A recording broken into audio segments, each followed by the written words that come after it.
New இயருக்கு என்னதான் புகையை விட்டு கொண்டாடி இருந்தாலும் இன்னைக்கே அவங்க தலையில இடி விழுற மாதிரி ஒரு அனௌன்ஸ்மெண்ட். அதாவது தம் அடிக்கிறவங்களுக்கு மட்டும். ஏன்னா பிப்ரவரி 1ஆம் தேதியில இருந்து சிகரெட்டுடைய ரேட் ஏறதுக்கான வாய்ப்புகள் இருக்குது. கண்டிப்பா ஏறும்.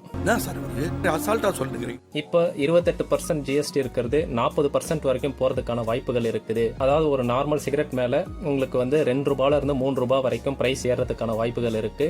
அதே மாதிரி பிரீமியம் செக்மெண்ட்டுக்கும் இதை விட அதிகமாவே ரேட் ஏறதுக்கான வாய்ப்புகள் இருக்குன்னு இன்னைக்கு ஒரு அனௌன்ஸ்மெண்ட் ஃபீல் ஆகுதுங்க. ஸோ இந்த அனௌன்ஸ்மெண்ட் வந்ததுக்கே வந்து பார்த்தீங்கன்னா ஐடிசியோட ஷேர் ப்ரைஸ் வந்து இப்போ பார்த்தப்போ 9% வரைக்கும் டவுன் ஆயிருக்கு.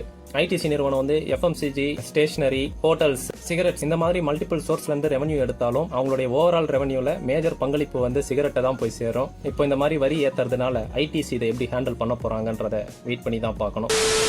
பேசாமல் நான் கூட கொஞ்சம் சிகரெட்டை வாங்கி பதுக்கிட்டு பிப்ரவரி 1க்கு அப்புறம் வித்துக்கலாம் போல இருக்கு. சும்மா தான் நண்பர்களே சொன்னேன், நான் சிகரெட் விற்கிறது கிடையாது. சோகம் என்னன்னா முகேஷை எங்களால காப்பாற்ற முடியல. புகையில, வெத்தலை, குட்கா, பான் மசாலா எல்லாமே உயிரை பறிக்கும்.